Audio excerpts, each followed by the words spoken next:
his schedule a little bit.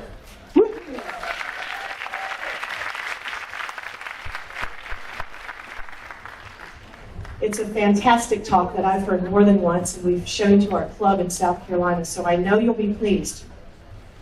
You will get a handout in your room announcing what the change in the program will be, but this talk that Dr. Klaper is giving now was originally scheduled, I believe, for Wednesday afternoon.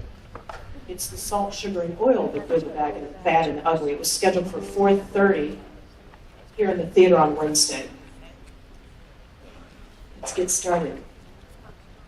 Dr. Michael Klaper is a graduate of the University of Illinois College of Medicine in Chicago and has practiced acute medical care in medicine in Hawaii, Canada, California, Florida, and New Zealand to improve the health of his patients as well as his own and to minimize suffering of sentient beings. Dr. Klaper adopted a plant-based diet in 1981. A longtime radio host and a pilot, Dr. Klaper has served as nutrition advisor and to NASA's programs for the space colonists on the Moon and Mars, and on the nutrition task force of the American Medical Students Association. He has authored numerous articles on plant-based nutrition and is authoring now a book on using plant-based medicine to arrest and reverse disease. Dr. Klaper has practiced nutritionally based medicine for 8 years at True North Health Center in Santa Rosa, California, and his talent for presenting complex medical topics in a simple, enjoyable format has made him a sought-after speaker at conferences worldwide. Be sure to pick up the DVDs in the bookstore in the Silver Lounge. We have this talk, Salt, Sugar, and Oil, The Good, the Bad, and the Ugly, and Sense and Sensibility, and others. And the talks that are recorded here will also be for sale in the bookstore a day or two later, as well as on the website. So without further ado, it is my honor and joy to introduce to you Dr. Michael Klaper.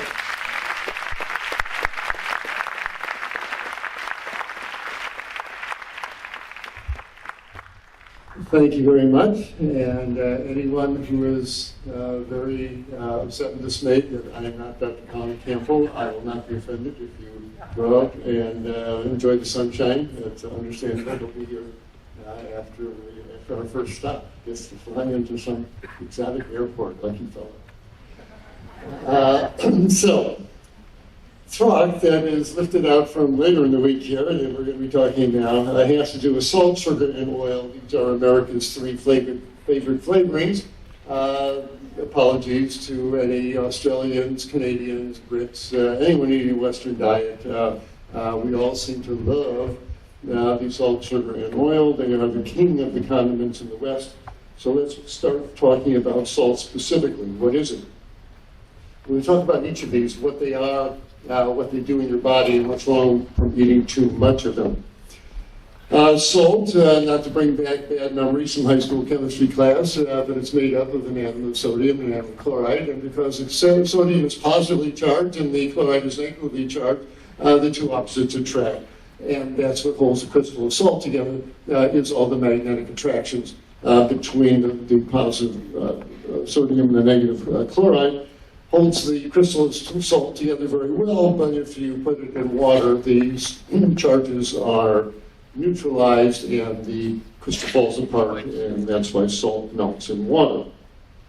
And once you do that, once you separate the sodium from the chloride, it's the sodium atoms that cause the most mischief in the body. Where they're found, all living tissues, plants and animals, certainly have salt, sodium chloride in their tissues. We add to the table, everyone's familiar with that, but by far the major contribution of sodium/salt to the Western diet comes in processed foods, especially restaurant meals. What's salt good for? Well, we need it to live. Life, if you believe in evolution at all, evolved in the ocean, and when we left the ocean to come up onto land, we took the ocean with us, and that salty ocean is still circulating in our bloodstream as the salinity of our sea from all the salt and water. Because salt water conducts electricity, and we are electrical beings, the cell membranes, our nerves, our muscles that require electrical activity to fire, all depend on sodium and chloride for their electrical activity. So what's the problem with too much salt is the issue, because we sure like those crystals on our tongue. Well, the problem is if you eat a salty meal, if you eat that salty pretzel, salt's absorbed pretty immediately, and as a result, your blood starts getting saltier and saltier and saltier. Well, what's the problem with that? Well, if our blood gets too salty, we are going to start to pickle from the inside, and it's going to suck water out of our cells, and we will dehydrate and die. We will pickle. And that's literally true. How do you make a pickle? Well, you take a cucumber, and you do what to it? You put it into salty water, and the salt water sucks the nutrient water out of the cells, and it turns into the shriveled pickle. Well, this is what would happen to your brain or your kidneys or your pancreas or your spleen if the salt concentration gets too high. So the body is very wary of allowing the blood to get too salty. And so when you eat the teriyaki whatever at the Chinese restaurant, or maybe even the veggie sausages with all that salt, your blood gets saltier, and you got to protect your brain from looking like that in a few hours. So how does it happen? Well, you got to lower the concentration of the salt. How does the body do that? It does it by diluting the salt out. What do you mean diluting the salt out? Well, you add water to something to dilute it, and your body adds water to the blood to dilute out the salt. How does it add water to the blood? Two mechanisms. One, we get thirsty. Then you go out to the water cooler and you drink a pint or two of water. Well, that certainly adds water to the bloodstream and dilutes out the salt concentration. But also your kidneys, the master of water balances, they are given a message from the brain. The diuretic hormone goes down to the brain, down to the kidneys, and says, hey, kidneys, you know that water you were going to pee out in the urine? We need it to dilute out this salt. Hold on to it. And the kidneys say, aye, aye, sir, and they retain water. And between these two mechanisms, between drinking out of the water and retaining the water to the kidneys, the more water in the blood dilutes out the salt concentration, and you live to eat another pretzel. But we dilute the salt out, and we pay a price for that. Normally in your body, you got about 8 pints of blood circulating around your heart and blood vessels. But after a salty meal and then drinking a bunch of water, now you got 9 pints of blood. Now you got 10 pints of blood. Circulating blood volume goes up after eating all this salt and drinking all this water. Well, we ask any plumber what happens to the pressure in the piping system if you add more fluid into the pipes. The pressure starts going up, and this extra fluid starts leaking out, and people notice their ankles are swollen, and they feel all bloaty, and they get on a scale, and they're a pound or two heavier.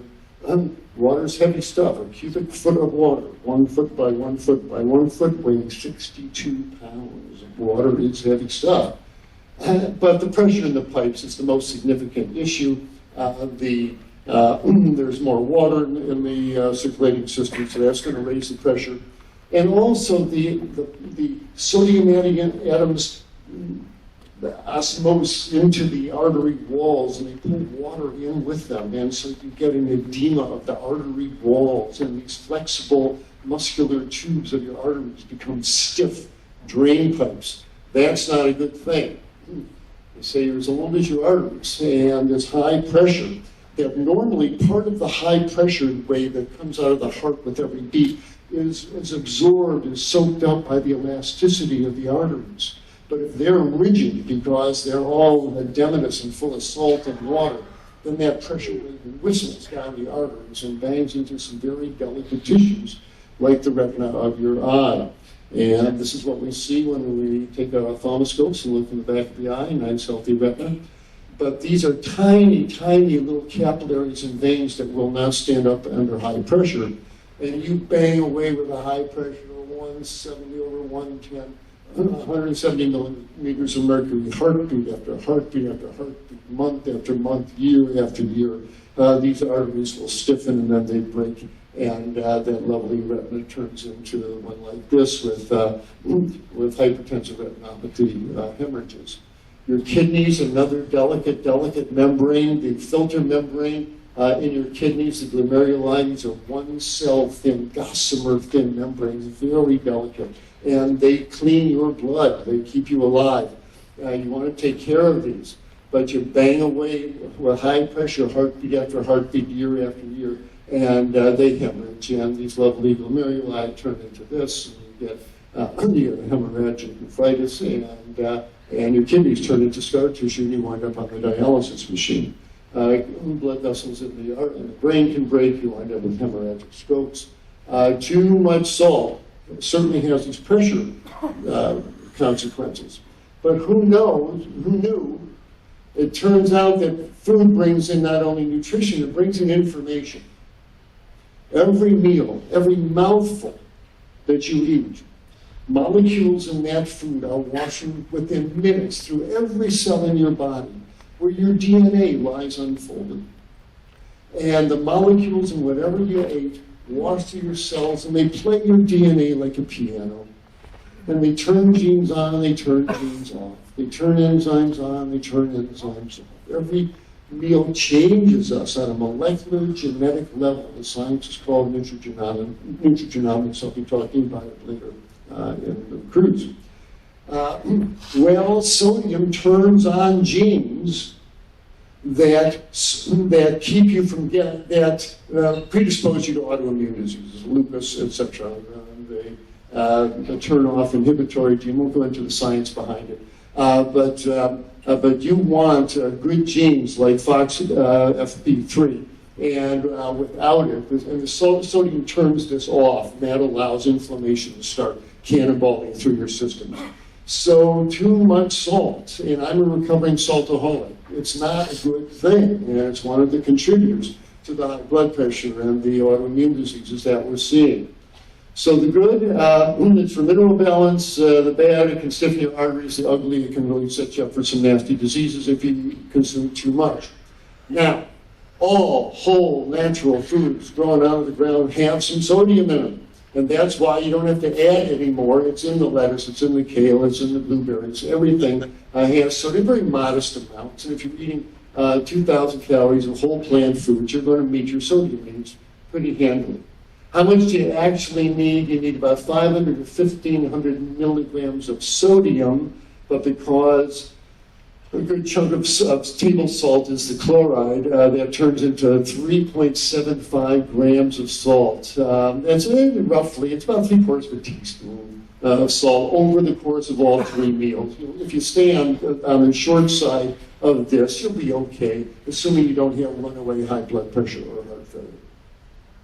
So if you take that 3/4 of a teaspoon over 3 meals, it's a pinch, it's 1/8 of a teaspoon on your veggies. And because the crystals of salt are on the surface of the veggie, you get this big salty hit when you bite into the tomato or the whatever you put it on. So you get a big salty flavor benefit without a lot of actual salt. And that's where you should use the salt shaker. We don't have salt shakers anymore. Actually, that's the one place you got control over it. In the Chinese restaurant, and the tomato sauce at the Olive Garden, it's already in there, and you can't do anything about it. You don't even taste it. And it's present in huge amounts. Oh, no, what was that? Okay.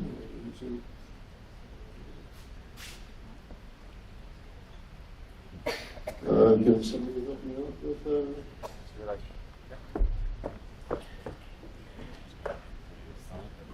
excuse me.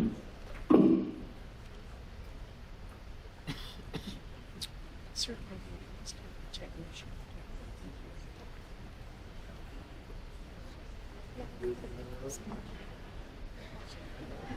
I upset the electronic goddess this week. Now back there. Okay. So,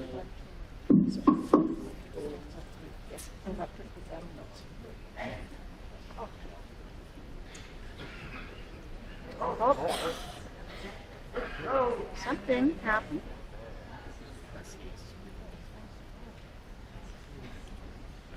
So,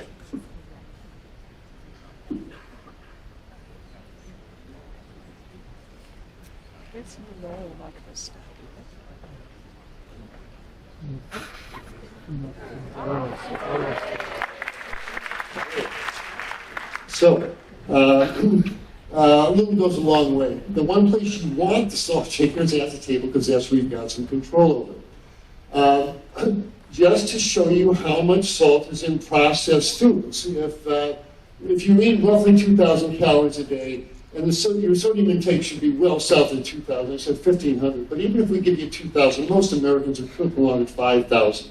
But even then at 2,000, well, 2,000 milligrams of salt, of sodium, and 2,000 calories a day, there should be 1 milligram of sodium for every calorie. So here's Campbell's tomato soup, a half a cup. I don't know who consumes a half a cup of Campbell's tomato soup, but it has 90 calories. It ought to have 90 milligrams of sodium. How much does it actually have? 710. That's how much salt they put in. They know it prolongs the shelf life of the can. It makes it taste better. It makes you thirsty, so maybe you'll drink some of their soft drinks. All the way around, processed foods are real saboteurs when it comes to sodium, if you're watching it. Here's somebody's macaroni and cheese. It's got 250 calories. It should have no more than 250 milligrams of sodium. How much does it really have? Calories, 407. So it's already in the processed food, so you should be wary of it. And restaurant food is the most notorious of all. Speaking of salty foods, when you walk into the supermarket, this display may call your name. It may know your first name and ask you to come on over and have a look at the latest wares. This is not food. If you're avoiding salt, this is something you really want to avoid. This is not food. This is edible food-like substances in brightly colored packages and boxes. As Michael Pollan tells us, when you see this and you get tempted, you pull out your 3-word magic wand, point it at the display, and say, "That's not food." And then you walk down the soap aisle so you don't have to look at the stuff. Okay, you want food as grown, like it's growing in the field. You eat potatoes, not potato chips. Corn, not corn chips. So what should salt fans do like me? Entertain your tongue with non-salty flavorings. Citrus is very helpful here. The taste buds for salt are right next to the taste buds for sour that the lemon juice stimulates. So squeezing lemon juice or lime juice on your veggies is a good way to use less salt while still entertaining your taste buds. There's all these wonderful flavored vinegars, raspberry vinegars, stick vinegars, balsamic vinegars. Use them, they're wonderful. And you can make your own salt substitutes. Be brave, go on to Google and type in homemade salt substitutes, and you'll get recipes that you can make up in your little grinder in about 30 seconds. All sorts of wonderful spices that are really very entertaining. And you make up a big bunch of it, and you can coast on it for weeks and weeks. So lots of things to put on your veggies. I'm a big fan of Benson's Gourmet Table Tasty. I've got no connection with their company, but it tastes salty, but it isn't. It's nutritional yeast with a bunch of dried herbs. It tastes salty, but it's not. It's really handy stuff, Can you go especially back for my one patients slide? with high blood pressure. Pardon me? Can you go back one slide? Would I go back one slide? Thank you. We can take a Okay. picture. These are just two that I pulled off the internet. Take pictures of your life, but if you do a search on homemade salt substitute, your screen will fill up with recipes here. But be brave. Get out of the processed food rut here. And tamari and brags are salty. One way to use them is to put them in a spray bottle like you mist houseplants with, and cut it 50-50 with water. And a couple of spritzes on your salad or your veggies goes a long way, without very much actual sodium involved. So there's lots of ways to reduce your sodium intake. Everybody likes it, most people do. And it's not evil, but you can't eat salt in unlimited amounts. It will bite you in either blood pressure consequences or autoimmune issues. So add it at a pinch of the table. Don't cook with the stuff. And a little sprinkles go a long way, an eighth per meal. By the way, if you're a sea salt fan, because you think you're getting iodine and helping your thyroid, actually you're not. Sea salt does not contain iodine. Surprise, surprise. Why not? Another bad memory from high school chemistry, but here's the periodic table of elements. And here are the halogens. We all remember that fluoride, chloride, bromine, iodine, and astatine are all cousins to each other. And they all share a quality. And you're aware of the quality when you go swimming in the swimming pool. What do you smell coming off the surface? Chlorine, because it's volatile. It evaporates. All the halogens are volatile. They all evaporate. Well, right below chlorine and bromine is iodine. It's a halogen. It evaporates too. How do you make sea salt? You take big vats of seawater and put them out in the hot sun until the hot sun evaporates the water off and leaves the sodium chloride crystallized behind. Well, guess what else evaporates in the hot sun? The iodine evaporates. And as a result, you don't rely on it for iodine. There are, however, there's iodine sea salt where they put the iodine back in. And so if you are using sea salt and think that that's your iodine source for your thyroid, I suggest you either use sea vegetables or find another iodine source. When it comes to added salt, many form, less is more. Okay. So now on to sugars and oils. And we're going to talk a little bit about what these substances really are and all of that. But behind the chemistry of oils and all of that, there's another weightier subtext. And that has to do with the fact that none of us can deny that within the space of my medical practice, in the 45 years I've been a physician, a tsunami of obesity has swept through our population. It's just stunning. And you see, and this, I'm not fat shaming or anything like that, just speaking as a physician, you see the obese people in all walks of life, certainly in the stores and in the hospitals. I had surgery a couple of years ago. The surgeon was obese, the nurses were obese, the airline pilot on the flight who was obese. And the issue, and I'll talk about the medical side of it, but what concerned me even more is how much we've accepted it. And, well, it's just who we are now. And the obese people, God love them, they're in the sitcoms and the movies and the TV commercials, and, well, that's just Americans, we're fat now, and ha, ha, ha, aren't we jolly? And there's an attitude that goes where, yeah, doc, I know I'm carrying too much fat. It's okay. Every physician knows in their heart it's not okay. What's in that big belly? I show all my obese patients this slide. This is a plastic model of an abdomen cut in half and lengthwise. There's two kinds of fats underneath the skin. The subcutaneous fat produces estrogens. It's the largest estrogen secreting tissue in the body. If you are someone with a breast cancer or a prostate cancer or high blood pressure, you do not want 30 pounds of estrogen secreting tissue slapped on the front of your abdomen, pumping estrogens into your system every day. This is just a subcutaneous fat. Inside the abdomen is another kind of fat that surrounds the intestines, the intra-abdominal fat, different metabolic cap.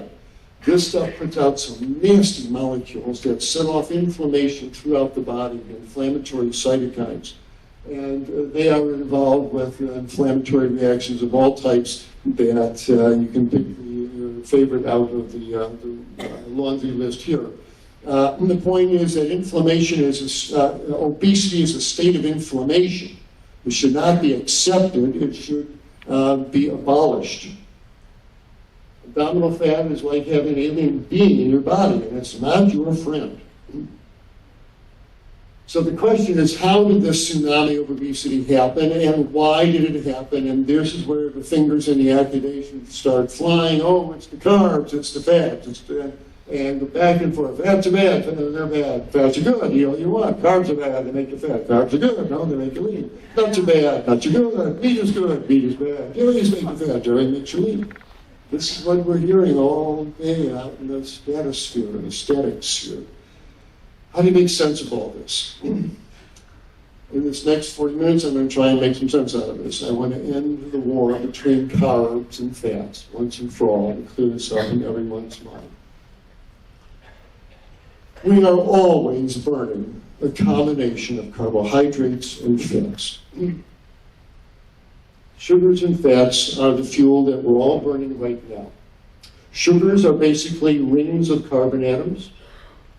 Fats are long chains of carbohydrates. That's a first difference.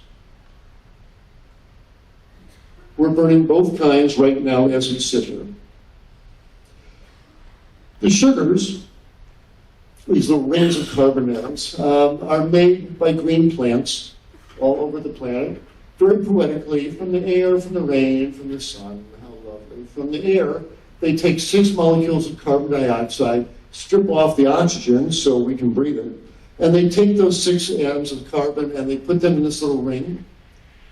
And what do? Look what's tacked on to these 6 carbon atoms here. HOH, HOH, HOH, HOH. HOH. Does that ring a bell? Does that sound familiar? It should, of course. That's the formula for water. So what the green plant has done is taken the 6 molecules of carbon dioxide, put them in a ring, stripped off the oxygen, and then taken 6 molecules of water, and for a split second, separates the molecule apart of water into an H and an OH and sticks it on the carbon atoms. And sticks one here and here and here and here. To add water to something is to hydrate it, is it not? So if you are hydrating a carbon compound, you create altogether, a carbohydrate. That's what the word means, is hydrated with carbon atoms. You know, carbs. You don't want to eat those bad carbs. I hate that term, carbs.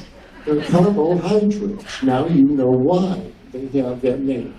And they are a clean burning fuel. You eat sugars in their natural form.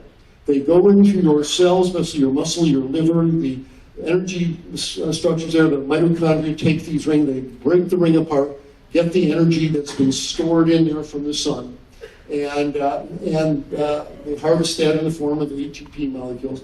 And the waste products that come out are very clean. Carbon dioxide that you breathe out in your lungs, and water that you excrete in your kidneys. So sugars, carbohydrates are clean burning fuels, and they yield lots of energy. Now the plants make these from the sun, these sugars, but the potato plant wants to store these sugars to make it through the winter. And the corn plant wants to wrap some sugars around the new seedlings so they'll have a little energy to get up to the surface and start making their own sugars. So how do the plants store the sugars that they make from the sun and the rain and the water and the air? Well, they take these sugar molecules and they string them together in long chains. Sugar. These long chains of sugar molecules are called starch. And that's what the potato has stored down in here.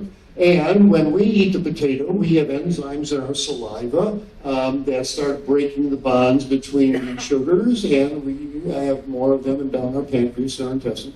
And we break these sugar molecules into separate units, and we bring them into our cells and harvest the energy, breathe out the carbon dioxide and water.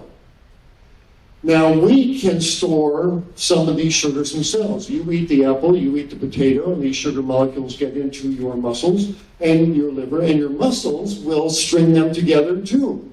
But unlike the potato plant making starch, our storage form is called glycogen. And it's a bunch of sugar molecules all linked together.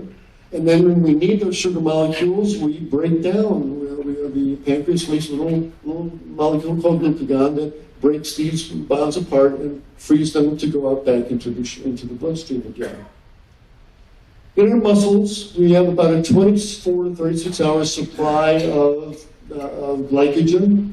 So we do muscular activity, we draw down on our glycogen stores, and then we eat some fruits or vegetables, some carbohydrates, and we build the glycogen stores back up in our muscles. That's really important. It's quite analogous to one of these new hybrid cars. If you're just driving around town, you're running on your battery. And this is like the quick burning stored carbohydrates, the glycogen in our muscles, we use it, but we draw it down on it, And then we'll eat some more sugars and build the glycogen right back up again. Like when you're driving your car, you're coming to a stoplight as you're slowing down, the flywheel and the brakes are harvesting that kinetic energy to build the battery back up. So we do the same thing in our muscles. We eat sugars and build the glycogen up. When we do exercise, draw it down on it, we eat some more sugars, build them back up again. And it's a very, very efficient, lovely mechanism. We also have a reservoir of fats under our skin and our abdomen, as I showed you. And this is what keeps our body temperature up, basically. It helps us with chemical reactions. So we're always burning, we'll talk more about this in a minute, but we're always burning carbohydrates in our muscles and fats under our skin and in our abdomen. Carbohydrates are not evil, no matter what the paleo folks are shouting in our ears. It's ridiculous. Carbohydrates are in whole foods, not Oreo cookies, in whole foods, bring in with them mostly water and a bounty of clean burning energy, vitamins, minerals, cofactors. These are carbs, but these are the carbs you want to eat. They compose the fiber that lets us digest our food, and which our colon bacteria turn into fatty acids that nourish our colon wall. The carbohydrates contain sugars that our cells use to throw back and forth to signal each other. Our body makes things out of these sugars in the fruits and vegetables. The mucus in your nose and your intestinal tract, those are mucopolysaccharides. They are sugars. God bless carbs, carbohydrates in this whole plant forms. Do not run away. And you should think it's ridiculous when someone tells you, don't eat carbs, don't eat those beans and fruit. They got carbs. They'll make you fat. They will not. They will not turn into fat. They cannot turn into fat. If you've done physical activity, the carbohydrates in the fruits and vegetables will go into your glycogen stores and replete the glycogen stores. And once those glycogen stores are full in your muscle and your liver, and you eat more rice or more potatoes by themselves, your body will not turn that into fat. That's called de novo lipogenesis. Way too difficult for the body to do. You're just basically going to burn the carbohydrate energy off as heat. And you're going to have potatoes and rice for dinner, and you're going to go to bed, and you're going to stick your foot out from under the covers, and you're going to take the cover off, and you're going to radiate that heat off to the air. But you're not going to be turning it into fat. I'll refer you to the article, American Journal of Clinical Nutrition, 2004. De novo lipogenesis is the road less traveled. You feed someone tons of carbohydrates, about 3% of it turns into fat. The majority of it, once the glycogen stores are full, gets burned off as heat. They will not turn into fat. So if that is the case, what causes obesity? The fats, we're talking mostly about saturated fats, where all the carbon atoms in the chain are fully occupied by hydrogen atoms. Unsaturated fats and vegetable oils have this little kink in them, they're a little kinky. So saturated fats will stack up like cordwood, and that's why they're solid at room temperature. Where the unsaturated fats won't stack up, and that's why they are liquid at room temperature, so they are oils. Okay. And all high-fat foods have both saturated and unsaturated fats. They're obviously found in meats, nuts, seeds, oils, some fruits, dairy, and fast foods. Fats are not evil either. Carbs are not evil. Fats are not evil. Absolutely not. We need them. Our skin oils are made of fats, our hormones are made of fats, our brains are wrapped in fats. And because they are such a concentrated energy source, 9 grams of 9 calories in every gram, it keeps us, if you eat some nuts or avocados, it keeps you from having to eat fruit all day. It's an efficient way to run your body that frees you up from having to be a constant forager, eating only fresh fruits and vegetables. And a few pounds of fat reserve is good for hormone balance, etc. We each need about 30 or 45 grams of fat a day. A penny weighs 3 grams. So it's about 10 to 15 pennies worth of fat. Now, don't drive yourself nuts over what I'm going to say. All whole foods have some fat and some carbohydrate. You can't make a grain of rice without rice starch and a drop of rice oil. Even apples have apple sugar and a little apple oil. All whole foods have a little fat, low carbohydrate. But there's some, like nuts and seeds, that are obviously high in fat. Avocados, etc. Okay. They say you need about 30 to 45 grams of fat a day. If it was all in avocados, it would be about 1.5 avocados a day. If it was in walnuts, it would be a half a cup of avocado. That's about how much fat you need in a day. And as I mentioned, muscle activity is done by the sugars where we store in our muscles. Fats keep the background energy up and metabolic reactions.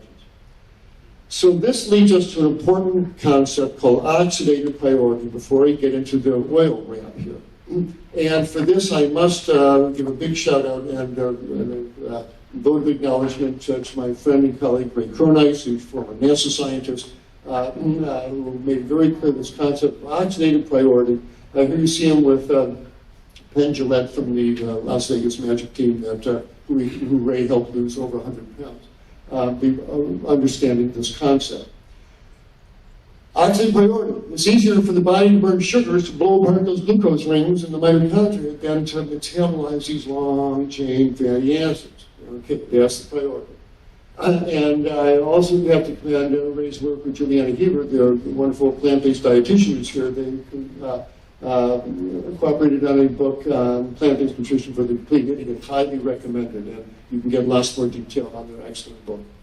Now, when you're up and moving, you're burning about 80% of your energy is coming from the sugar in your muscles. While you go to sleep, your muscle activity stops, but you got to keep your body temperature up. So about half your energy comes from fats while you're sleeping. Okay. The problem with burning fats is they're dirty fuels, where sugars just turn into carbon dioxide and water. Fats leave a residue. They leave an acid residue, acetoacetic acid, hydroxybutyric acid, acetone, these ketonic acids, and they're an acid load, and they are a stress on the body. You can store unlimited amounts of fats, unlike carbohydrates that you burn out. And if you come to my talk on thriving on a plant-based diet, I'll talk to you about more problems with this. So, back to oxidative priority. Because it's easier to burn sugars than fats, if you eat sugars and fats at the same time, and they're both in your blood, your body's going to burn the sugar, and you'll store the fats for later, for the coming famine. So this is the key concept. If at the same time, you're going to burn the sugar and store the fats. So look at what Americans are eating. If fat and sugar combo is what sticks to you, look at what we're eating. Look at all the fat and the meat and the cheese, the egg yolk and the mayonnaise and the butter, fat and the milkshake and the vegetable oil and the fries, and all the sugar in the white flour bun and the sugar and the ketchup, the sugar and the ice cream, fat and sugar, fat and sugar. Ice cream is fat and sugar. Couldn't they ask for a better weight gain food? Chicken and fries here. You're going to burn the sugar in the starchy fries. You're going to store the fat in the chicken fat and the vegetable oil. Want to be a fat vegan? Put oil on your pasta. And you're going to burn the sugar in the pasta. You're going to store the fat in the oil. Classic American weight gain breakfast. You're going to burn the sugar in the toast. You're going to store the fat in the egg yolk and the sausage. Peanut butter and jelly sandwich. You're going to burn the sugar in the bun, in the bread and the jelly. You're going to store the fat in the nut butter. Steak and potatoes. Burn the sugar and the starch and the potato and store the fat. Pizza. Great weight gain food. You're going to burn the sugar in the starchy crust. You're going to store the fat in the cheese and the sausage. Fat and sugar is what sticks to you. No wonder the tsunami of obesity is going through us. We're eating fat and sugar all day. It's the national sport. And so doctor, I've been vegan for 5 years. Why am I still carrying all this weight? Because you're somewhere along the line, you're eating fat and sugar.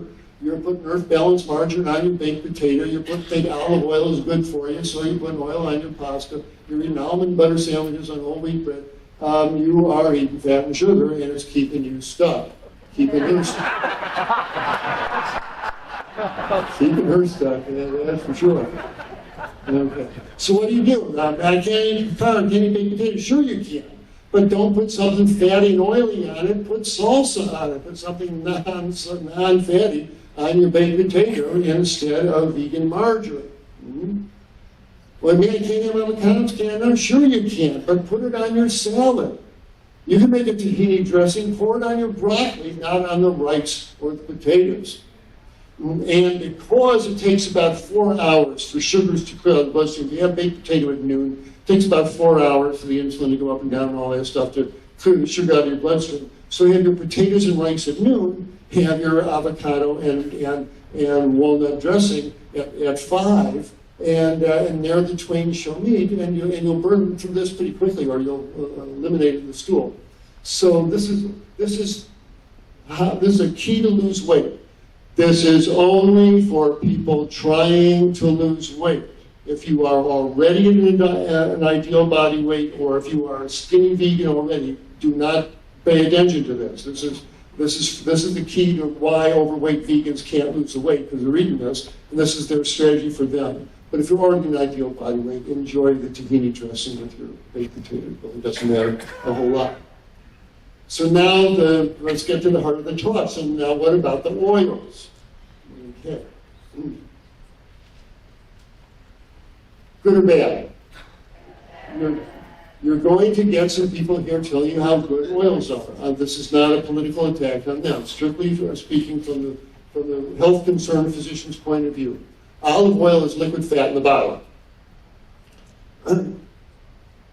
So that is the difference. When your friends ask you, well, what's the difference, man? Are you against fats? No, fats are essential. You need fats, but get them out of whole foods. Get them out of olives and avocados and walnuts and flax seeds, not out of a freaking glass bottle. There's a fundamental difference. What's the difference? When you eat an olive, when you eat a piece of coconut, when you eat a piece of walnut, there are micro droplets of walnut oil, olive oil, coconut oil, but they are firmly attached to the fiber of the coconut, of the walnut, of the avocado. You eat it. It takes hours for your digestive enzymes to penetrate into that piece of walnut, for the lipase enzymes to start emulsifying the fat, for your transport mechanism to absorb it into your bloodstream. And as a result, after you eat that piece of coconut or a couple of walnuts, the amount of fat in your blood rises very slowly, very gently, and leaves the bloodstream very quickly. The liver removes it. It doesn't have much of a pharmaceutical effect. But you take that coconut, you take that olive, and you crush the fat out, and you pour liquid fat on your food. That stuff leaps into your bloodstream, coats the red blood cells. They start, as an envelope of fat makes it sticky. Your blood cells get stickier in there, so your blood gets more viscous, your blood gets thicker. Starts injuring the walls of the arteries themselves. The endothelial lining of the arteries that Dr. Esselstyn talks about are precious, precious membranes. You want to take care of them. These vegetable oils hurt them. And Dr. Vogel made it very clear, when folks consume vegetable oils, the artery walls for hours are stunned. Their lovely elasticity disappears. The artery walls have been injured. Olive, soybean, palm oils have similar intake, have a similar acute detrimental effect on the endothelial function of young subjects. You got to stop thinking this is some magical elixir to pour on this Mediterranean diet olive oil onto your food. It does not help your arteries. Now, if the computer will let me, I'm going to show you an illustration. Well, it's an actual photomicrograph or film, photovideograph, of the blood vessels in the cheek pouch of a live hamster who was not harmed during this demonstration. You're going to see red blood cells flowing through the little arteries, dropping off oxygen.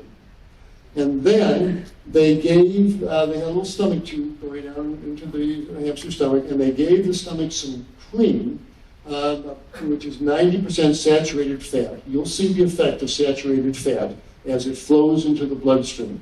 And coconut oil is 85% saturated fat. So here is the blood flowing through. And these are all red blood cells dropping off oxygen to the heart, brain, kidney, vital tissues, to 25 miles an hour. That's how fast your blood should be flowing after a meal. That's how it should be flowing after the food we eat here. But now they give the hamster the cream through the tube, coats the red blood cells. You see them sticking there. This is actual real time. This is sludging in the capillary beds. You see how slow it's moving. This is not a good thing. By the time the red cells get down here, there's no oxygen left.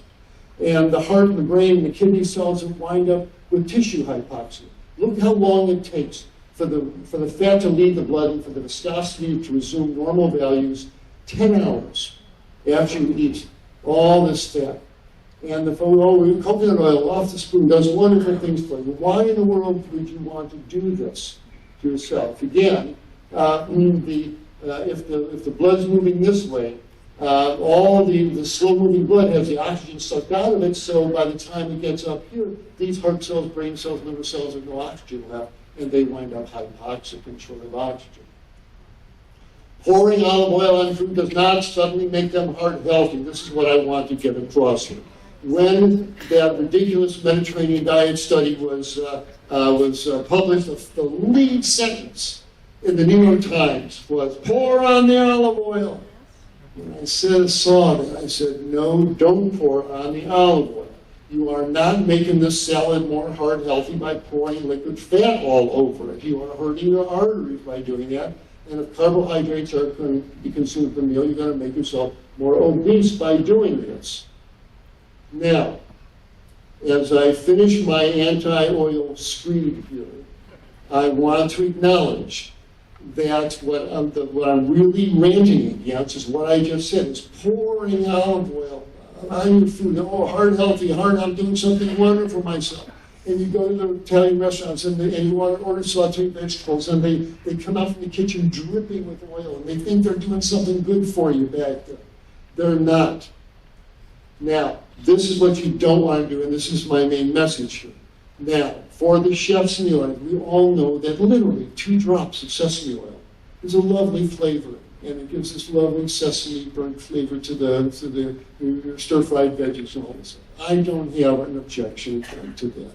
And if someone's making a salad dressing, a teaspoon of ground flaxseed oil, if you're going to be using a teaspoon of an omega-3 oil. If it's going to be done on that level, if you're flavoring a little bit of texture in the dressing, I don't have a problem with that. And I thought you don't want to use any oil at all. I'm talking about the industrial application of oils, as Americans now do here. And this is the problem, because you put olive oil on her salad, oh, it's a heart-healthy meal now, and it's this rationale for shoveling in all this evil stuff. This is my complaint about the oil, not the 2 drops of sesame oil in the salad dressing. Pouring oil on your food is pouring oil on your food. Stop kidding yourself that it's healthy. So, what do you stir-fry your veggies in? And what do you use for salad dressing? You can stir-fry your vegetables in anything that's wet. Water will work. Vegetable broth you can buy. A couple of tablespoons of last night's vegetable soup. You dice up an onion, it gets all wet and sloppy, use that. Anything will wet. You don't have to saute your vegetables in oil, and when you stop doing it, you don't want to eat them anymore when they come out sauteed in oil. Salad dressings, we make it 3 times a day at True North. You take some vegetables from the salad, some carrots and celery and broccoli and onions, throw them in a blender with a cup of water, a couple of walnuts, a piece of an orange, hit the button, salad dressing.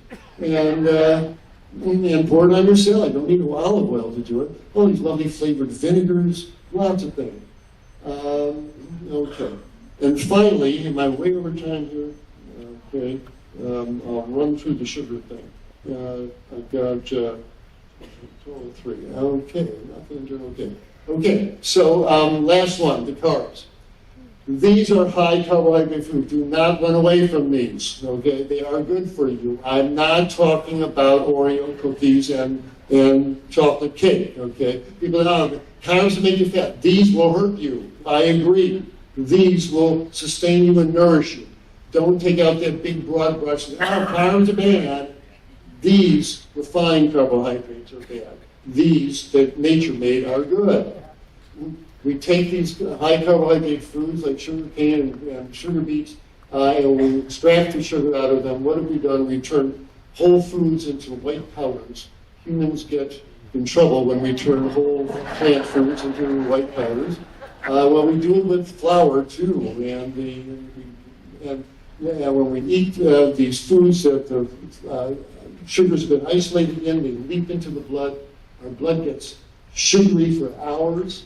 It sticks to all the tissues. Our proteins become glycosylated, and that ages them. These are protein fibers that are sugar molecules leaking across them.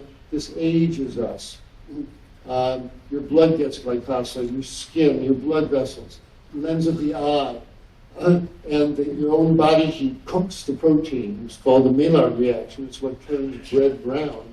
Well, it happens in your tissues. And when you eat sugary foods, they all get sticky with sugar, and your body heat turns the protein strands into these bastardized cooked molecules called advanced glycation end products. Don't worry about the name. Remember the initials, the AEG. And so you run the Maillard reaction with eat lots of sugars in your skin, and it ages your skin. Glycosylate the proteins in your eye, you wind up with cataracts. Glycosylate the proteins inside your blood vessels, you wind up with dementia in your brain. Eating sugar as a food ages you. If you want proof of it, now we're talking about eating sugar as a food. Eating sugar as a food, eating sugar as a food, eating sugar as a food. It's eating sugar as a food. It was never meant to eat as a food. These are the terms that will hurt you. Okay? Stunning amounts in soft drinks. 8 ounce drink, 5 grams of sugar. 5.5 teaspoons, 27 grams. White flour is sugar. So, carbs do not turn into fat, but if you eat the carbohydrates with the fats, the carbohydrates will promote the storage of the fats eaten with the starches and the sugars. So they don't turn into fats, but they will make you store the fats eaten with the carbohydrate. Say carbs make you fat. No. The sugars in the donut make you store the egg yolk and the vegetable oil in the donut. That's how the carbs make you fat, but it's not that the sugars turn into fats. They will make you store fats eaten. And if you are already obese and keeping your blood full of sugars from the sugary foods you're eating, there's no reason your body's going to start burning off your fat stores. So as a result, eating sugar will keep you from burning off your own stored fats. So I hope this starts to clear up the confusion. No, carbohydrates will not turn into fats, but they'll make you store fats even at the same time, and they will keep you from burning your own stored fats if you're keeping your blood full of sugar, sugar, sugar all the time. Everybody clear on that? Mm-hmm. It's the fat-sugar combo. So meat has lots of fat, but we usually eat it with sugar in the bun and the ketchup and the soft drinks. And that's where no, this won't make you fat per se, but you eat it together and they sure will. And turkeys and chickens are raised to be so fat that you see the fat when it floats up to the top when you make chicken soup. So you folks eating chicken and think it's lean meat somehow. It's still, gee, why aren't I losing weight? Because it's full of fat and you're eating it with rice, potatoes, and bread. Okay. So do you avoid starches and sugars, avoid fats? No, you need them both. But eat them in their whole forms. That's my weight loss tip. So do you avoid carbs? No. They're abundant, we need them, they're healthy. We are carbohydrate-burning organisms, no matter what the paleo folks tell you. There's nothing to fear from carbohydrate-rich foods when they're eaten in their whole form, not in the out of the package Oreo cookies. Folks lose weight when they go on the paleo diet. They sure do. And the paleo folks say don't eat those carbs, those grains and potatoes, and make you fat, which they don't. But they say some things I agree with. They say no caveman ever milked a dairy cow, so they're on dairy products. They're down on dairy products. Yay, paleo, they're right. They say no caveman ever squeezed the oil out of olives and poured it on its salad, and so they're down on refined oils. They're right. They say no caveman ever ground wheat into flour and made donuts and coffee cake, so they're down on flour products. Yay, paleo, they're right. And if you stop eating dairy, oil, and flour products, you're going to lose weight. And yep, I agree with them. It's the meat that we have our issue with. And if you want to know more about this, come to my talk today at 4 o'clock here on Friday on a plant-based diet, and we will go into the paleo issue in depth. So last couple things, restaurant food. Restaurant food is ethnic flavored salt, sugar, and fat.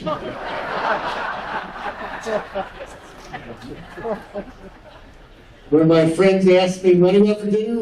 Where do you want to go? Well, I haven't had Italian flavored salt, sugar, and fat in a while. Chinese salt, sugar, and fat's really nice.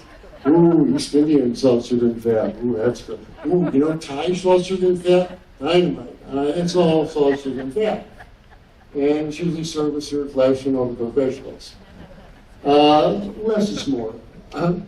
Before I go to eat, I eat.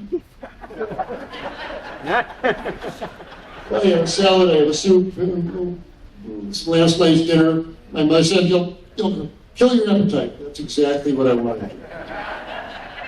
You're going out to eat with your friends just because they're stuffing their face with unhealthy dead animals. You don't have to do that. And so eat before you go so you can enjoy the salad and the soup and some food for dessert and get the hell out of there before the dessert tray. Okay. So, the take home of all this. Don't eat sugar as a food. Don't see oil as a health food. Okay? A half a teaspoon of maple syrup in your tea is not a problem. Eating sugar as a food is. 2 drops of sesame seed oil in a recipe is not a problem. Pouring oil on your food is. Finding vegan alternatives. Again, a little spray at the table and some olive oil just for the flavor is acceptable as far as I'm concerned. And the take home of all this, they're not health foods. These are taste treats, and they are too easy to use too much of. And none is probably safest, so consider an SOS-free eating style without adding salt, sugar, and oil. So if you're eating, now if you are a healthy person eating a whole food, plant-sourced diet, a pinch of salt at the table, a few drops of sweetener, or a spray of oil is probably benign. But the dose makes the poison, as they say, and your body's never not looking. So when it comes to all the lessons more, I invite you to go to my website, drklaper.com. I've got this and all sorts of videos there. Sign up for my mailing list, and I do consultations now through my website, and I'll be glad to work with you through Skype or FaceTime. That's basically what I wanted to mention here about this important subject. So, do everybody can stop using the carbs. And eat a whole foods, okay? Don't eat sugar as a food. Hold everything else to a minimum, and don't let eating become an anxiety-filled event. We have time for some questions. We have about 10 more minutes, so anyone want to raise their hand, and we'll get a microphone to you. Who's there?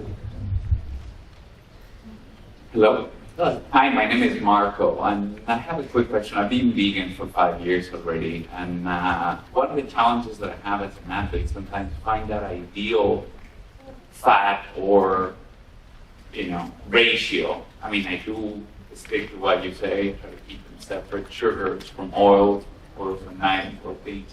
Sometimes during the day you want to have just a little bit to sustain you. What would you say is adequate? Once you call yourself an athlete, that's your ticket of admission to a special club. And we all used to be athletes. We used to spend our days a million years ago on the African veldt there, foraging for plants and climbing trees and running away from leopards, and we were physically active creatures. We probably did eat more fats. And if you are a runner, you go out and run 10K. Then you deserve an extra handful of walnuts, you deserve an extra half an avocado, an extra extra helping of rice and beans, and 2 scoops of lentil stews, or an extra burrito. Eat, my child, eat. You've earned it, and your body, hunger is there for a reason. I don't know, there's no marker points given in this life. You're a lean, healthy, active, vegan guy, man. And your body says, I want another burrito, go have one. Absolutely. And you can emphasize the fats a bit more as far as the nuts and the combos. You did not mention avocado oil, but you implied that all oils are. All oils, yes. So avocado oil is no better than. Not that I see vegetable oils, and they leap into your bloodstream, and they're not gentle with the artery walls. What is the impact of sugar on nerves? You haven't mentioned that. Right. Well, there's sugars and there's sugars. As long as we're talking about eating an apple, I don't think there's any adverse effects, and people should not be afraid of fruits in their whole natural form. If you're flooding your tissue with sugar, if you're eating refined sugars out of packages and boxes and cakes and cookies and donuts and all of that, and white bread and flour products, that is not gentle with your nerves. It's going to make peripheral neuropathy worse. And Dr. Milton Crane at the Weimar Institute was able to reverse even nasty diabetic neuropathy with a low-sugar, low-fat diet and vitamin B12. So sugars are not friendly to the nerves, but don't run away from an apple either. Yes. Hi. Do you distinguish between the salts, like Himalayan salt and the black salt and the gray salt? Is there a difference in their value at all, or? Certainly not in their salt content and their sodium content. They're the same. They imagine from their trace mineral content, there's going to be variation. But check the label to make sure that they've got what you're looking for, and that they don't have what you're not looking for. Some of the salt products are scooped up clay from the Utah desert, and they've got radioactive elements. They got thorium and cesium and uranium in them. That's very dismaying when I read the label. So have a good look at the label. Yes. Yes, thank you so much. It's brilliant. We have a stage 4 metastatic cancer battle that we're in, and our oncologist is now on board with the plant-based, but one doctor insists for a ketogenic diet for cancer, worried about how the sugar and the cancer, etc. Can you address that, please? Yes, come to my talk at 4 o'clock. That's a complex subject, and there's no question, when the body's in a state of ketosis, it releases molecules called sirtuins that turn off cancer growth. And there's something to it. There's some solid science behind this. And if I had stage 4 metastatic cancer, there is no question that I might want to stay in ketosis for weeks and weeks and weeks. I may, and the ketogenic diet would have some appeal. But that's a rare situation, and he doesn't know that this is really going to, the oncologist doesn't really know as far as what effect this is going to have. He hasn't followed people for 20 years on this diet to know who lives and who doesn't. This is all theoretical stuff. And as I will mention, there's a lot of downsides to staying in ketosis month after month after month after month. So if you're a regular person, come to my 4 o'clock lecture. If you're someone with stage 4 metastatic cancer, you might want to stay in it for a couple of months. But boy, I give myself a break from that every so often. That's a stress on the kidney and the liver and the immune system. It's not a natural state. Thank you. Can you control cholesterol with diet? Can you control cholesterol with diet? Absolutely, you can control cholesterol with diet. And I'm going to be talking about that this afternoon. I've got vegans with cholesterol well over 200. This is not a disease. I do not put them on statins. You trust their liver.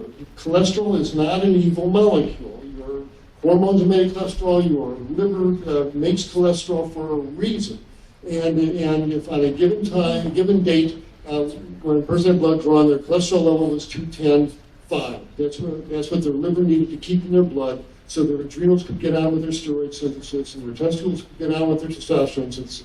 It's not a disease. The question is not how high is your cholesterol. The question is how healthy are your arteries. Those plaques form as a result of repeated injury to the artery wall.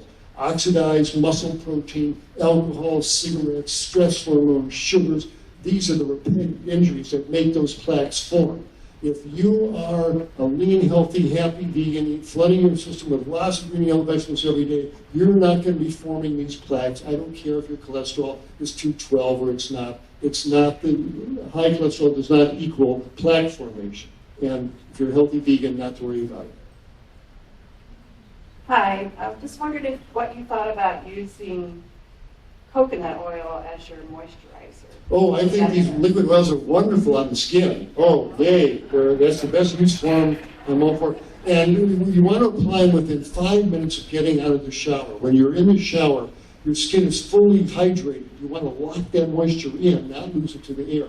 So have your coconut oil in the bathroom, and as soon as you towel up, apply that coconut oil and lock that water into the skin. You'll get a lot more hydration from it.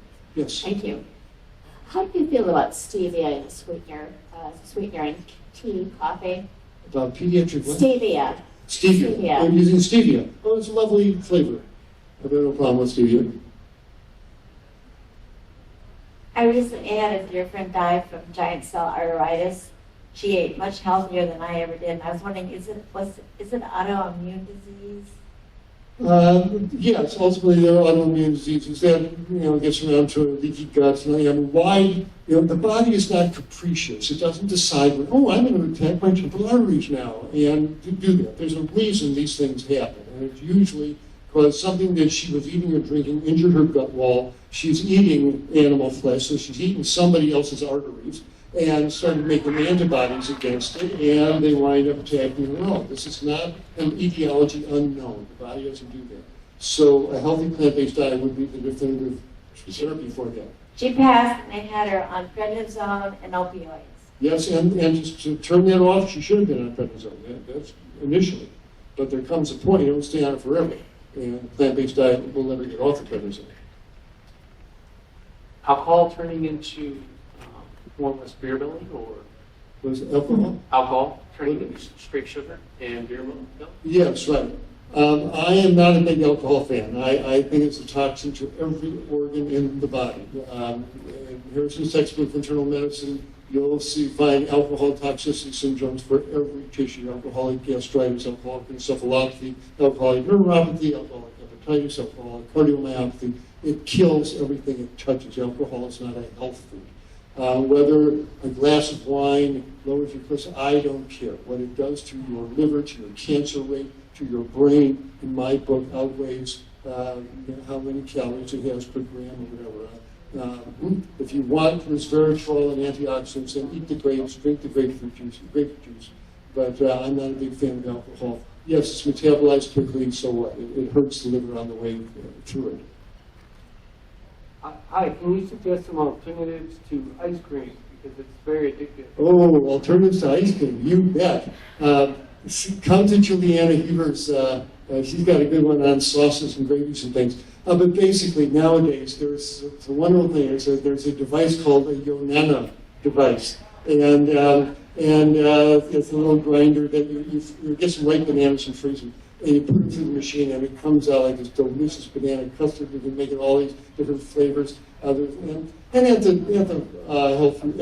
supermarkets these days, there's coconut ice cream and soy, almond ice cream. They're all crap. They're all vegetable oil and sugar. No one's saying they're healthy. But compared to the dairy ice creams, they're much, much better. So try some of those. But go with the fruit flavored ones. They're better. Yes. I'm sorry, sorbet? Yeah, in a pinch, yes, sorbet would be better. It's all just shit.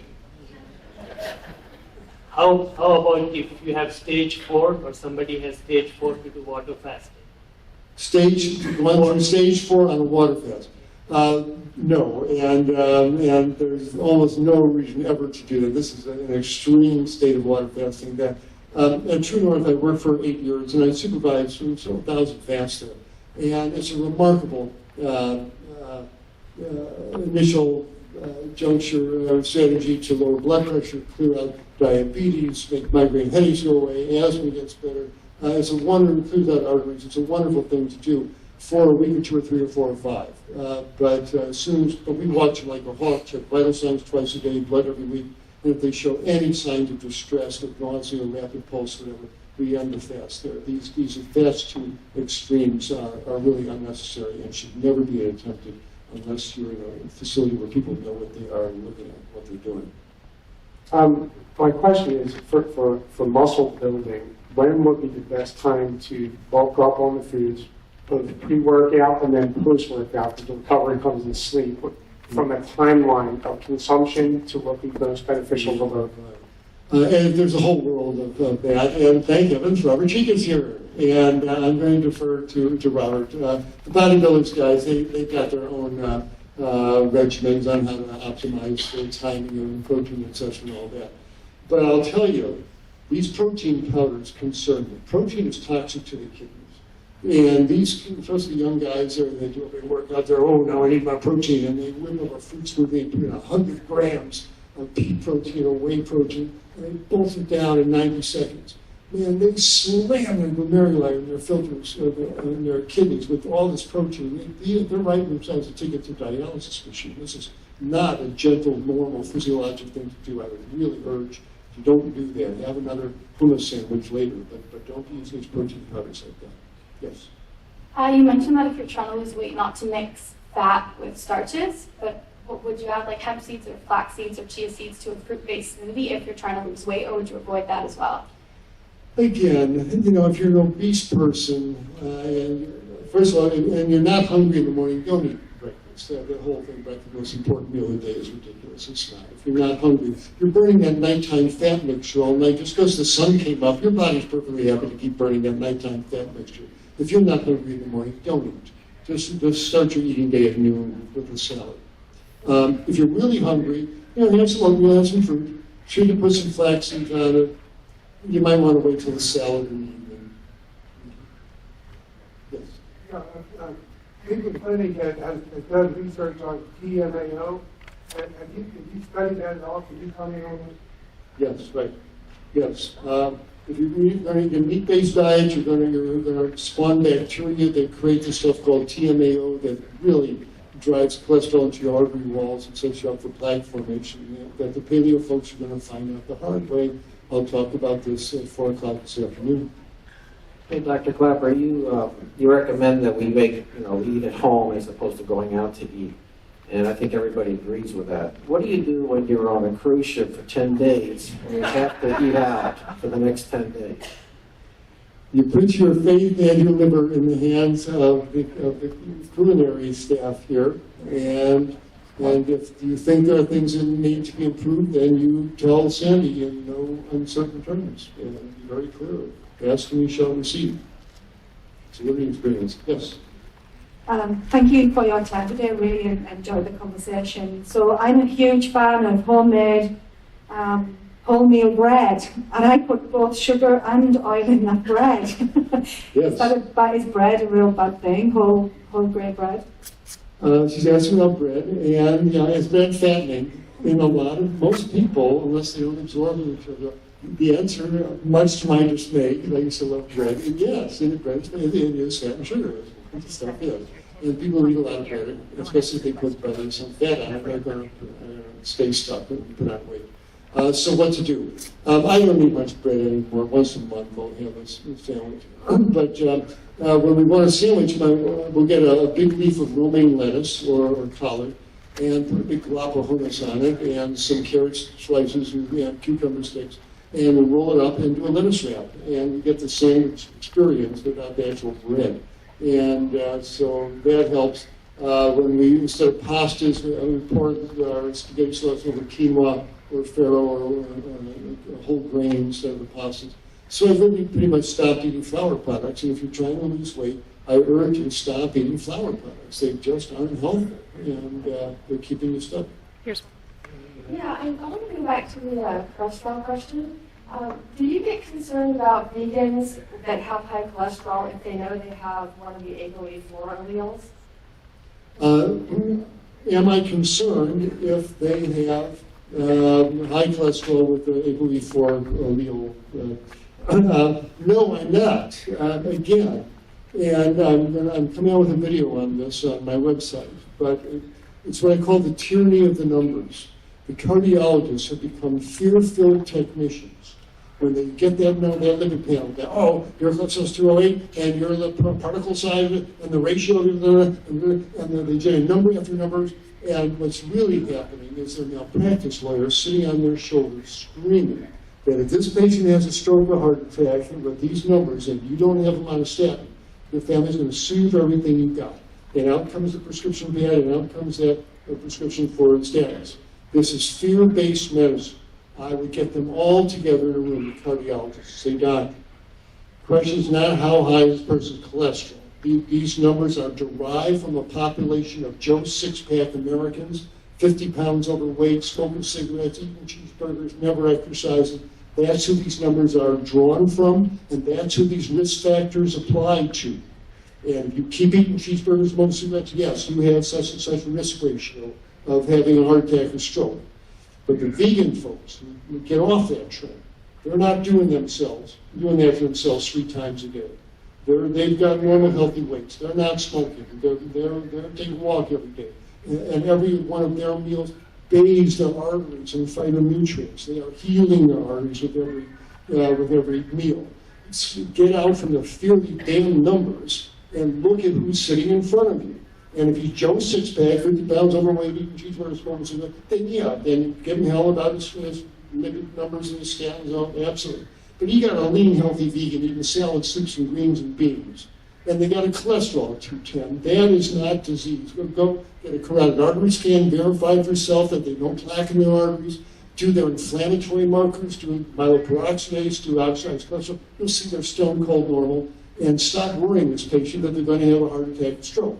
And they stop being biologists and become technicians. I'm telling you, embrace your physicianship again. Dr. Klaper, I'm confused about something. If you can clear it up for me. I have gray arteries from a calcium heart scan and low blood pressure. And I like salt, and I put salt on things. Am I harming some other part of my body with being a salt addict? Are you harming other parts of your body with the salt? Yeah, because I have low blood pressure and low blood pressure. And I have very clean arteries from a calcium heart scan. Yeah, and you've certainly made it to yours at this point. It hasn't done you great harm. Assuming you don't have autoimmune disease, it's probably a tolerable amount of salt. But given what I said here, don't push it. The last thing you need is a stroke or some episode of arthritis from an autoimmune thing. Less is more. That's all. Yes. Dr. Klaper, I notice with most of the meals that we have, the fruit follows the main courses, whereas I would have thought that was not a good thing at all. As a person that eats a lot of fruit, we've been told that the fruit should come first. Should fruit come first in the meal? I think it's a lovely thing to do. It's very easy to digest, and should there are cultures where the food is eaten first? I'm just a bit concerned about eating it after the meal, as it is most commonly served. Yeah, the gastric emptying time is depends what you ate, but within 30 minutes, the stomach is pretty empty. You want to put an apple down there or some grapes or whatever.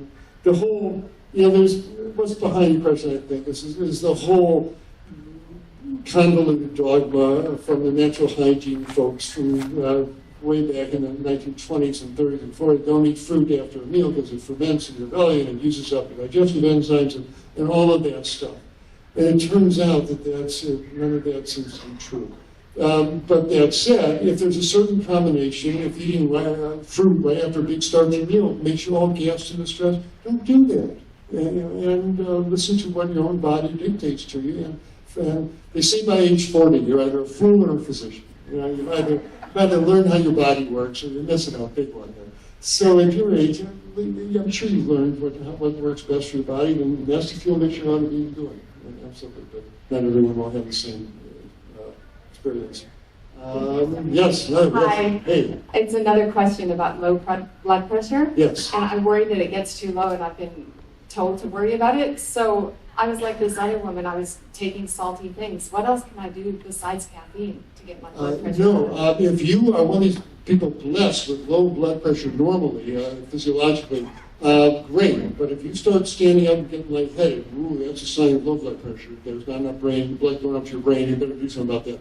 This is the person who is invited and really it should be directed to. She does need some more salt in your diet, and you should be generous with the salt shaker or have the extra pretzel or pickle, from time to time. It would be therapeutic for you. We have 2 questions. 2, okay. Thank you, Dr. Klaper. How do you feel about intermittent fasting? Intermittent fasting, it's a wonderful thing to do. We eat too much, read too much, and too often. And she's talking about 2 versions of it, either not starting your eating day till noon, do all your eating within a 6-hour window, and by 6 or 7 evening, be done with eating, and so you have an 18-hour fast every day. That does very good things for your body. Even better is to build up, unless you're an experienced faster, but build up to where you can do a 5-day water fast once a month. And start with just a 1-dayer, and then maybe 2 days, 3 days, so you build up 5 days of water fast once a month does wonderful things for your tissues and your immune system. Highly recommended. I'll have a video about that on my website soon. Yes. Yes. My question is, I have low blood pressure, always have. But when I got a physical the last couple of times, I was told that I have a hypothyroid condition. Is there something, I mean, I don't exhibit the symptoms they tell me is associated with it, so I don't know. Your TSH is elevated, is that what they're saying? Right. If it's just a little bit of an elevation, I wouldn't worry about it. And if you're not symptomatic as far as the other signs of hypothyroidism, the cold and retaining fluid and slow speech and all that stuff, I wouldn't worry about it, but make sure that you've got an iodine source in your diet. The vegan diet, if you're not eating fish, can be very short of iodine, and you need iodine to make a thyroid hormone. And I've seen cases of hypothyroidism in vegans, which really was an iodine deficiency. And so make sure you cover the bases on that. Either have some seaweed, some wakame or arame, or kelp flakes in your salad 3 times a week, or take a multivitamin that's got 150 micrograms of iodine in it, but don't neglect it. That's a very remediable cause of hypothyroidism. Yes. You commented earlier about getting off statins. If you're already diagnosed with some partial blockages and you're following the plant-free diet, would you still suggest to get rid of the statins? If you're already diagnosed with what? Partial cholesterol blockages or fat blockages in your arteries? No, I would follow Dr. Esselstyn's program to the letter for 24 months, for 2 solid years. And I'd get a good walking program, I would open up my arteries, your lipids will take care of themselves, and then you can make a good case to your doctor about getting off these drugs. One final question here. I'm finding that they're coming into my radar, a lot of vegans, or the certain vegans that come into my sphere that are having heart disease due to gut issues, IBS, and the inflammatory response to that, and they're having heart attacks. So in my research, I'm finding that there's certain foods that are not digested properly, and these are healthy foods, and they have food intolerances. They're creating the IgG response that is causing inflammation and ultimately arterial compromise. What is your take on that? I'm not sure if I'm getting the question in that. Certain foods cause immunoglobulins to appear and that they're driving inflammation. And what foods would those be? Plant-based. There's seeing the markedly lower incidence of vascular disease in vegans. It can't be a widespread problem. And if there's certain foods that are causing tremendous antibody response, the person shouldn't be eating them for all sorts of reasons. But we don't see that immunoglobulins are playing a major role in plaque formation that I'm aware of. But it might be on you to know more about the subject. We still have some time. It's 12:38. Okay. And yes, I have a little bit of osteopenia that was diagnosed about a year ago, and I was still, my doctor thought I was still okay on it, so he didn't put me on anything. So I went totally plant-based, vegan, didn't use soy, however, no oil, and ate tons of greens and greens and greens. I then had a follow-up on my bone scan, on my, what is it called, my bone density. In 1 year, went down 10%. You bet, absolutely. All right. So you need to come to my lecture on healthy bones, and I will walk up one side and down the other of that, because that's a very important issue. I knew you were going to say that. And it's a very, very important question. Please circle my talk on healthy bones. But if you miss it, it's on my website. And go to my website and see Healthy Bone Center, and you'll see why it happened to you and what to do about it. Doctor, 2 questions. Is CRP a better marker than cholesterol? The whole issue, how high your cholesterol, again, it's a dumb marker. The real issues, and I'll show pictures of this on my 4 o'clock talk, are these plaques are inflammatory lesions, and those artery walls are inflamed. So you want to look for a series of inflammatory markers. There are now the more sophisticated labs, Cleveland Heart Lab, Boston Heart, are doing a series of inflammatory markers. And they start with oxidized cholesterol, then prostaglandin 2s, and then they get into high-sensitive CRP, then they get into phospholipases and myeloperoxidase, which is really important as the white blood cells invade the plaques and make them unstable, more likely to rupture. The HSCRP, but very importantly, the myeloperoxidase and this phospholipase go up. And so these are the markers I'm interested in, not how high is your hormone cholesterol. And so, yes, it's one of the markers, but go to the website of Cleveland Heart Lab and look at their inflammatory panel. Those are the markers that you want. Is soy milk a no-no? Soy milk is fine. Again, it's not a drinking beverage. And again, the meat and dairy folks put out this scare campaign, oh, don't eat soy, it's going to fight on nutrients. If you eat tofu, it's going to turn your son gay and you get man boobs and all. And it's really outrageous. But have all the milk and cheese you want, which are made from pregnant cows whose milk is brimming with estrogens, active mammalian estrogen. That you can have all you want, but stay away from that soy. It's got phytoestrogens, which are actually protective against breast cancer. There's no problem with soy. No one's telling you to drink 2 quarts of soy milk a day. It's a novelty beverage to splash on your cereal or to put in your tea. And a little bit of that, it's not going to hurt anybody. Hey, Dr. Klaper. So I really enjoyed a vegan diet for the past couple of years, but obviously it's not had the impact that I want to on body weight. So I would like to find a source for just to tell me exactly, referring to the food combining, the fats and the sugars and the carbs, where is the best source to get that? Because everybody has good information, Dr. Essie and Dr. McDougall and the usual suspects, but obviously it's not being impactful for me. So where would I go to get a really stringent food combining guide of meal planning? Right. Talk with Ray Cronice and Juliana Heavers. They're here on the cruise. They got a dynamite weight loss program. Dr. Klaper, I have another statin question. I hate statins. I had an artificial heart valve put in, and my doctor said that because my LDL was higher, I had to take statins. Promised me, my doctor promised, cardiologist said, if you get your statins down to 70, you can stop, if you get your LDL down to 70, you can stop statins. So I tried hard. I followed Dr. Esselstyn's very religiously. I was so proud of myself. I got down to 70. I expected my cardiologist to jump for joy and take me off statins.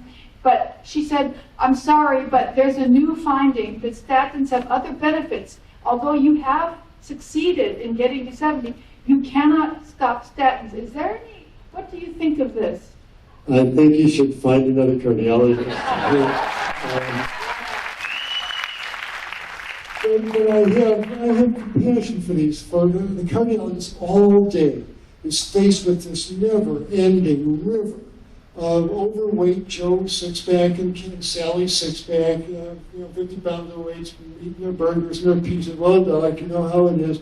And in their head, people will never change. It's not worth talking to them about diet, but take these statins, and this grim charade continues.